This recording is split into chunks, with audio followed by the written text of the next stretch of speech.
Project management is the supervision and control of the work required to complete the project vision. The project team carries out the work needed to complete the project, while the project manager schedules, monitors, and controls the various project tasks. Projects, being the temporary and unique things that they are, require the project manager to be actively involved with the project implementation. Project management is comprised of the following 9 knowledge areas. Project integration management focuses on project plan development and execution. Project scope management deals with the planning, creation, protection, and fulfillment of the project scope. Project time management is crucial to project success. This knowledge area covers activities, their characteristics, and how they fit into the project schedule. Project cost management is always a constraint in project management. This knowledge area is concerned with the planning, estimating, budgeting, and control of costs. Project quality management centers on quality planning, assurance, and control. Project human resource management focuses on organizational planning, staff acquisition, and team development. Project communications management. The majority of a project manager's time is spent communicating. This knowledge area details how communications can improve. Project risk management. Every project has risks. This knowledge area focuses on risk planning, analysis, monitoring, and control. Project procurement management involves planning, solicitation, contract administration, and contract closeout. One common attribute of all projects is that they eventually end. Think back to one of your favorite projects. The project started with a desire to change something within an organization. The idea to change this something was mulled around, kicked around, and researched until someone with power deemed it a good idea to move forward and implement the project. As the project progressed towards completion, there were some very visible phases within the project life. Each phase within the life of the project created a deliverable.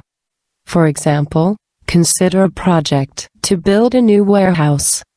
The construction company has some pretty clear phases within this project: research, blueprints, approvals and permits, breaking ground, laying the foundation, and so on. Each phase, big or small, results in some accomplishment that everyone can look to and say, "Hey, we're making progress." Eventually the project is completed and the warehouse is put into production. At the beginning of the project, through planning, research, experience, and expert judgment, the project manager and the project team will plot out when each phase should begin, when it should end, and the related deliverable that will come from each phase. Often, the deliverable of each phase is called a milestone. The milestone is a significant point in the schedule that allows the stakeholders to see how far the project has progressed, and how far the project has to go to reach completion. Will all projects have the same phases? Of course not. A project to create and manufacture a new pharmaceutical will not have the same phases as a project to build a skyscraper. Both projects, however, can map to the 5 project management processes. These processes are typical of projects, and are iterative in nature, that is, you don't finish a process never to return. Let's take a look at each process and its attributes. Initiating launches the project, or phase. The needs of the organization are identified and alternative solutions are researched. The power to launch the project or phase is given through a project charter, and when initiating the project, the wonderful project manager is selected. Planning. Can you guess what this process is all about? The planning process requires the project manager and the project team to develop the various core and subsidiary management plans necessary for project completion. This process is one of the most important pieces of project management. Executing. allows the project team and vendors to move toward completing the work outlined in the planning process. The project team moves forward with completing the project work. The project manager must control the work the project team and the vendors are completing. The project manager checks that the deliverables of the phases are in alignment with the project scope, defends the scope from changes, and confirms the expected level of quality of the work being performed. This process also requires the project manager to confirm that the cost and schedule are in sync with what was planned. Finally, the project team will inform the project manager of their progress, who will, in turn, report on the project's progress to the project sponsor, to management, and perhaps even to key stakeholders in the organization. Closing. The best process of them all.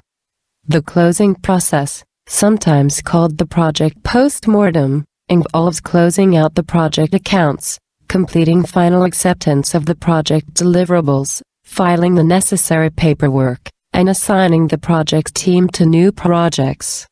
Oh yeah, and celebrating. Most projects have similar characteristics, such as the following. They are demanding.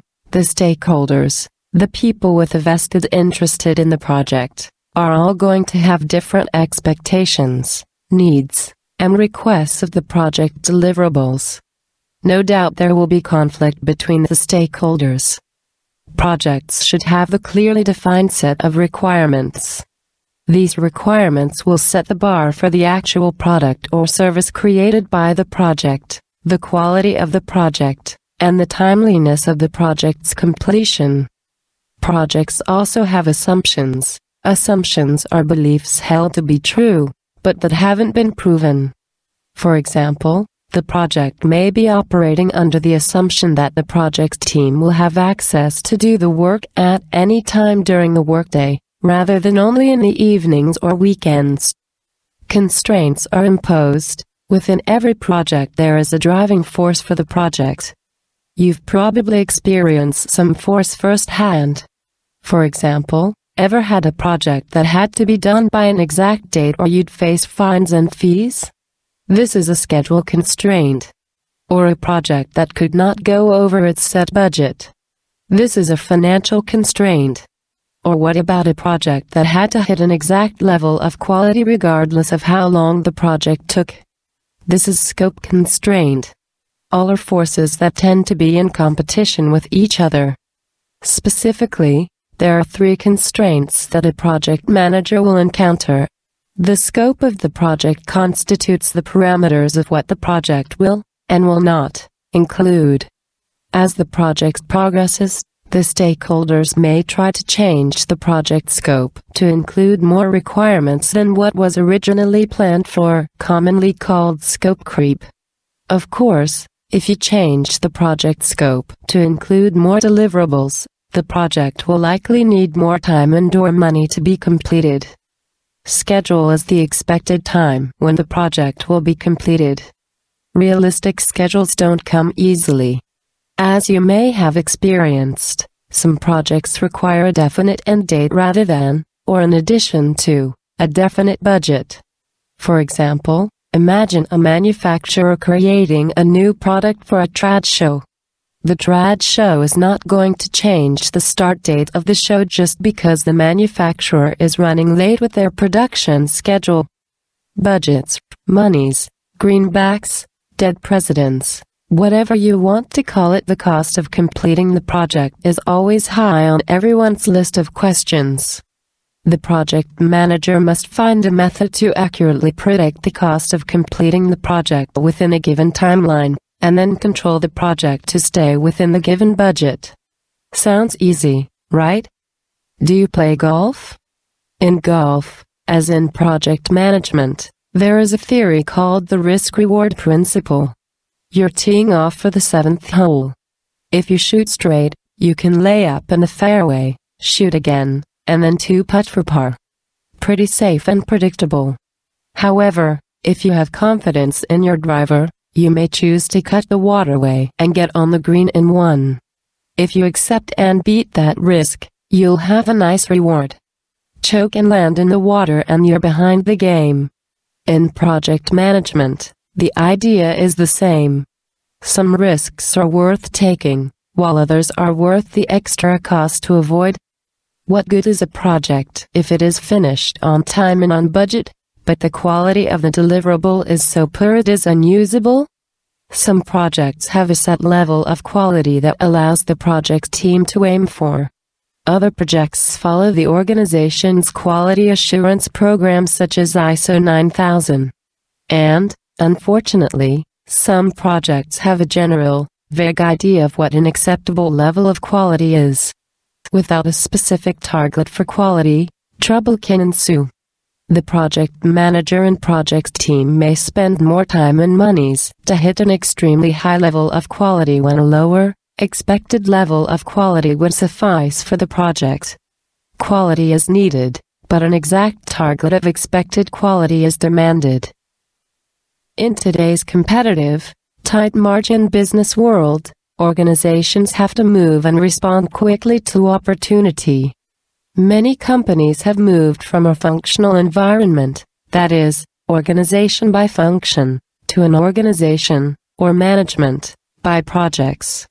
A company that organizes itself by job activity, such as sales, accounting, information technology, and other departmental entities is a functional environment.